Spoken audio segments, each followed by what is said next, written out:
Recentemente eu gravei um vídeo sobre oração, só que é bom ter mais de um vídeo por aí gravado sobre esse tema. Eu quero falar de modo um pouco mais detalhado, um pouco mais longo sobre ela, sobre oração. Primeira coisa isso é uma coisa que eu vejo na nossa igreja. O luterano médio parece orar muito pouco, particularmente entre os jovens da minha idade, entre os 20 e 30 anos. Claro, sempre tem exceções. Mas eu creio que é uma necessidade de, como pastores, leigos, falarmos mais sobre a prática da oração.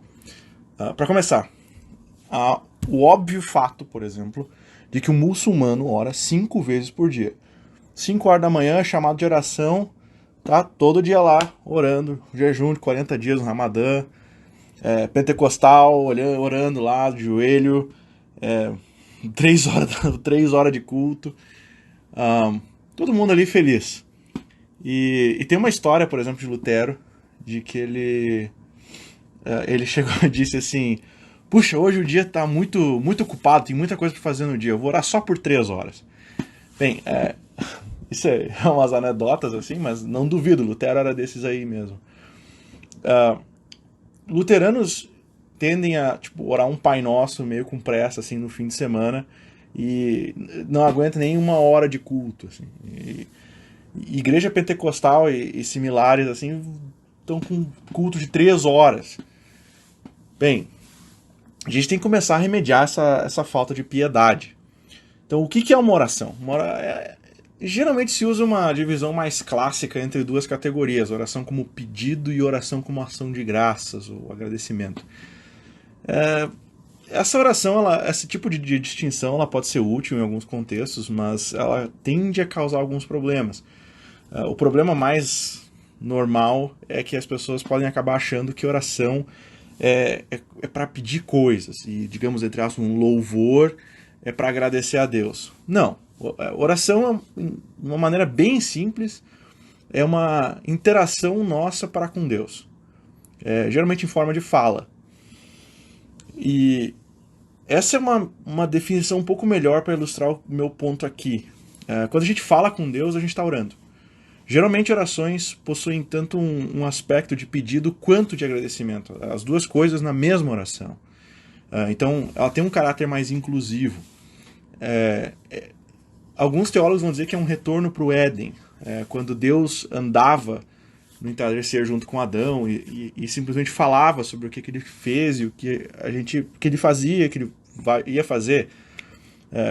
Para usar uma outra imagem, Bonhoeffer fala da relação entre um pai e um filho, né, de como o pai ensina o filho a falar e aí começa a ter uma interação com ele.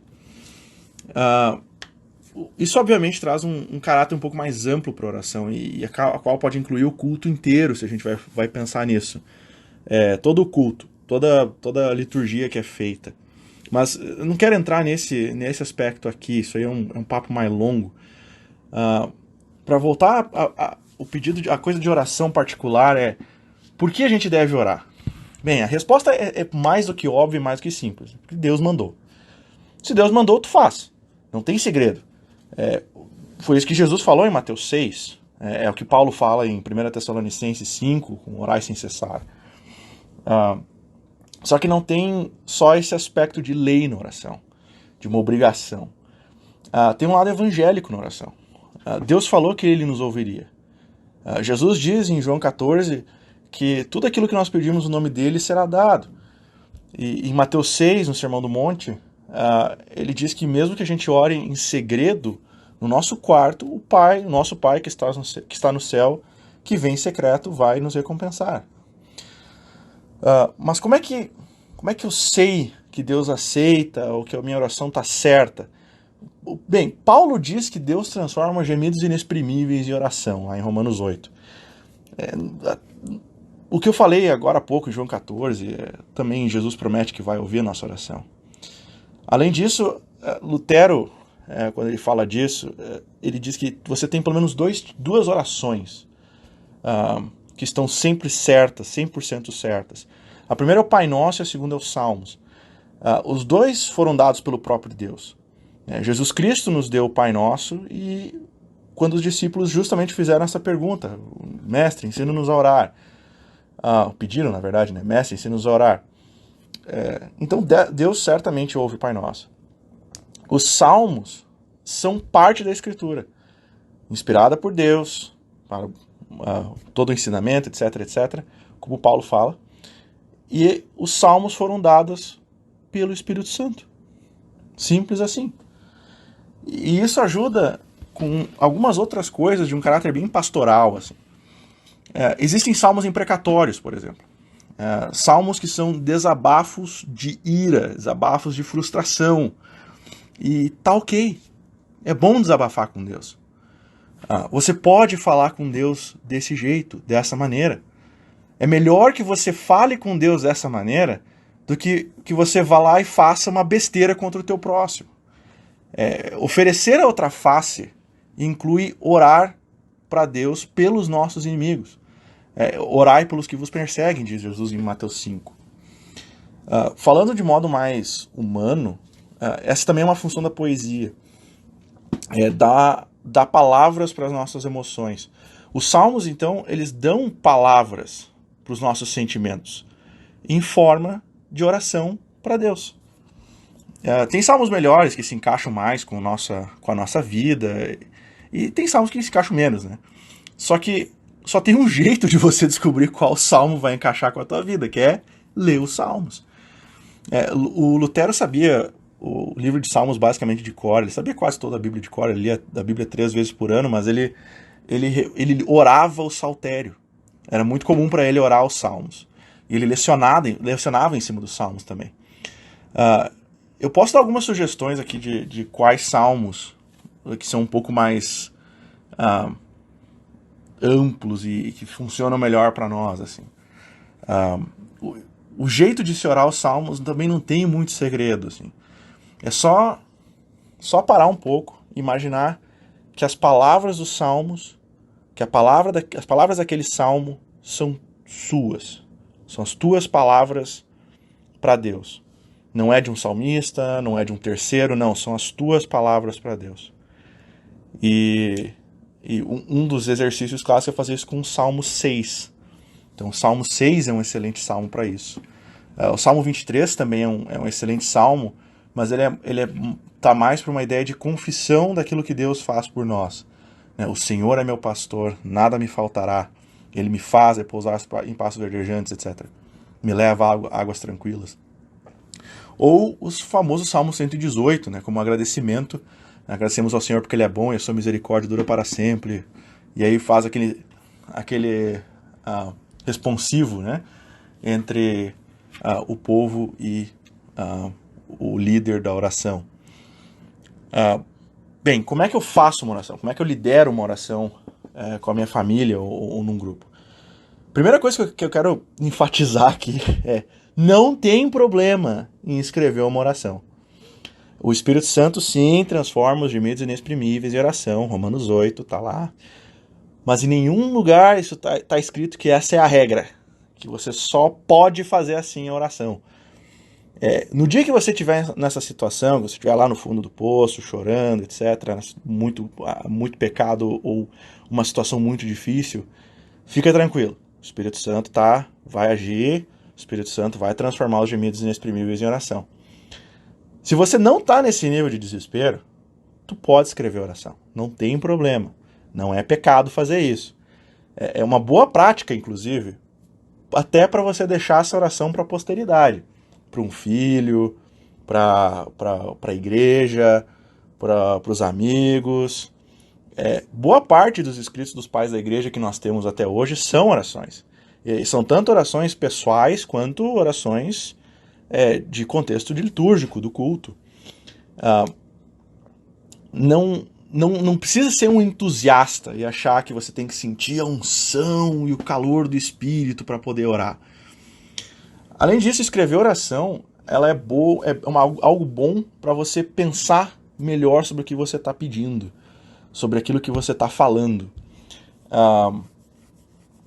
E se você vai liderar uma oração, seja na igreja, num estudo bíblico, ou seminarista, líder leigo, escreve a oração. Se não vai escrever oração, já sei. Isso acontece de vez em quando, tu é chamado do nada para fazer uma oração assim, do nada. Né? Tá no meio do aniversário lá, tem que orar, beleza. Pelo menos segue uma estrutura. E é aquilo que Paulo recomenda em 1 Coríntios 14, né? Fazer tudo em ordem e de essência.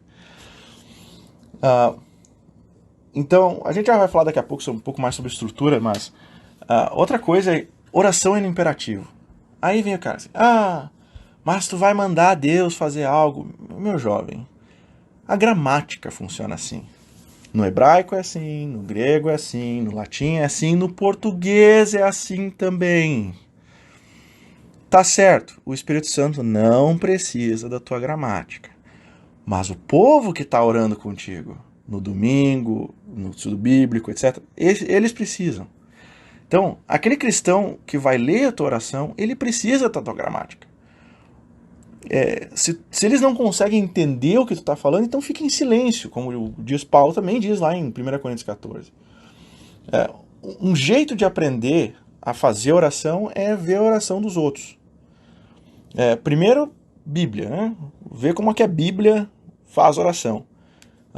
Leia os Salmos, por exemplo. Leia Efésios 3. Outras epístolas paulinas, né? Toda vez que Paulo fala, dou graças a Deus, agradeço por isso, peço por aquilo. Essas são todas formas de oração que Paulo está fazendo ali. Tem orações assim, Colossenses, Filipenses, Efésios, tem na carta de Timóteo, tem em Romanos também. Mas essas que eu falei agora, assim, elas são mais curtinhas, são cartas mais curtinhas e você vai achar isso em todo que é lugar. Então, sim, só tirar o pó da Bíblia, né? Puxa aquela Almeida Revista Corrigida, NTLH, NVI, Nova Almeida, ARA, o que você quiser, mas lê, vai ler. Leia a Bíblia. Você pode também orar orações de pais da igreja, devocionistas, reformadores, pastores, outros cristãos. Ora, ler essas orações também é bom. Se uma oração de um pai da igreja chegou até nós é porque ela é muito boa. Eu mesmo, assim, também tenho uma outra prática. Eu sigo a prática que o pastor Jonathan Ferreira, o meu colega de seminário, me ensinou, que eu muitas vezes oro seguindo a estrofe de um hino. Ou leio o hino inteiro mesmo. Então não precisa cantar o hino, não precisa saber a melodia do hino. Mas basta ler o que está lá em oração. Né? Citar o exemplo aqui, poderia citar Castelo Forte é o nosso Deus, né? Castelo Forte é o nosso Deus, defesa e boa espada. Mas, ó, guarda no Senhor dos céus daquele que se tem por Deus. Ou, pobre homem cheio de pecado, estou a Deus perante ti, comigo a Deus, meu Deus amado, não entres em juízo aqui, etc. Esses são exemplos mais padrões, mais clássicos, mas tem outros hinos muito bons que servem perfeitamente como oração. Em cima disso tem Lutero, por exemplo, ele escreve o Catecismo Menor. O Catecismo Menor, ele é basicamente um manual de oração. Uma vez que tu entende a estrutura do catecismo e se entende o que é oração, você vai entender o que é oração e como se deve orar. Uma das últimas partes do catecismo, isso faz todo sentido dentro da lógica do catecismo, porque você é um manual de oração, então as orações estão no final, não no começo. Você vai ter esse Então, uma das últimas partes do catecismo são as orações cotidianas. E os luteranos antigos, eu mesmo também, outros mais modernos também, decoram essas orações. São 3 orações, uma pela manhã, uma na hora das refeições e uma antes de dormir. Tu pode seguir a estrutura proposta, e tu vai saber como fazer uma oração. Para a oração da manhã e da noite, o catecismo diz para começarmos com o credo apostólico. Depois se ora o Pai Nosso, e aí se termina com uma oração pessoal, que segue um padrãozinho. Tanto a oração da manhã quanto da noite ela segue um padrãozinho. Então, por exemplo, a oração da manhã é assim: meu Pai Celestial, graças te dou por Jesus Cristo, teu amado Filho, por me haveres defendido de todo o dano, de todos os perigos na noite passada. E peço-te para que me preserves também neste dia, do pecado e de todo o mal, para que as minhas ações e minha vida te agradem. Nas tuas mãos me entrego, de corpo e alma, bem como todas as coisas. Esteja comigo o teu santo anjo, para que o inimigo maligno não tenha poder algum sobre mim. Amém. A única parte que muda entre a oração da manhã e da noite é aquela segunda petição, aquele segundo pedido, né, do por me haveres defendido, e na noite fica por me haveres protegido bondosamente neste dia, peço que me perdoes todos os pecados e o mal que fiz e me protejas por tua graça nesta noite. Bem, o que está por detrás dessa estrutura de oração e o que a gente pode aprender com ela? Primeiro, a gente confessa o credo apostólico, porque o credo apostólico é simples, ele é uma coleção de fatos das ações do Deus triuno. O que Deus fez por nós. Por pura bondade, misericórdia, graça, não tem nada abstrato ali. O credo apostólico é simplesmente uma coleção de coisas que Deus fez, faz e vai fazer. O Pai Nosso, ele foi dado por Deus, então Deus certamente ouve, mas ele também é a oração, digamos, mais perfeita, porque o próprio Cristo deu ela e ela compreende diversos aspectos da vida cristã, da obra de Deus e também na nossa relação com o próximo. Só que o Pai Nosso ele é orado sempre na primeira pessoa do plural, e ela é uma oração da igreja como um todo. Então, mesmo sozinho no teu quarto, você ora com a igreja. Você nunca está abandonado pela igreja quando você ora o Pai Nosso. A Una Sancta, a igreja de todos os tempos, o céu e da terra, de todos os lugares, ora contigo. Então você nunca está sozinho orando o Pai Nosso. A terceira oração, ela é pessoal, particular. Tu vai de Pai Nosso para meu Pai Celestial. E tem um movimento do amplo para o específico, né? Ou seja, de uma doxologia, ou um reconhecimento daquilo que Deus faz, para algo, com o credo, para algo mais da igreja, para então algo mais particular. Então você vai da criação para a igreja, para algo particular, por exemplo. Além disso, desses três momentos escolhidos, eles são escolhidos por um motivo. O motivo é simples, são os três momentos do dia em que você está mais perto do teu estado de criatura. Quando a gente vai dormir, a gente está perto de perder o controle sobre nós mesmos, sobre nossos pensamentos. Então nós confiamos em Deus que Ele vai nos proteger durante a noite. Né? Nós nos entregamos à mão de Deus. Né? Nas tuas mãos me entrego, de corpo e alma, bem como todas as coisas.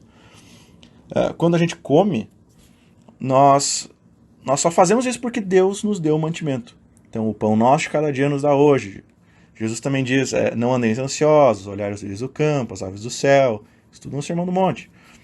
Então, e quando acordamos, significa que a gente ainda tem o dom da vida. E que nós não causamos a vida em nós mesmos. Mas é Deus que está dando essa vida, esse novo dia. E por isso que a gente pede para que não caiamos em pecado. A oração, ela funciona então como uma maneira de nos colocar no nosso lugar na ordem da criação de novo.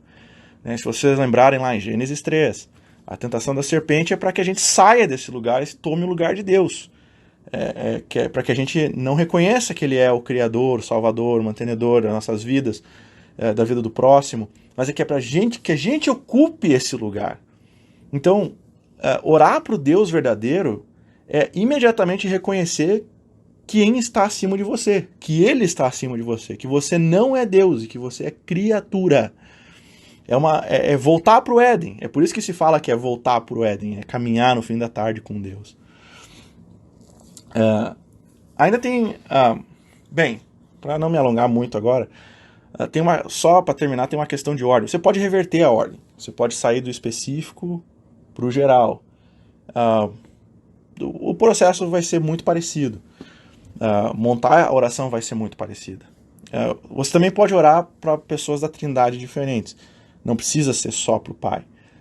Uma oração trinitária, por exemplo, é muito tranquilo, adressando cada uma das pessoas da Trindade, é muito tranquilo no dia da Santíssima Trindade, por exemplo.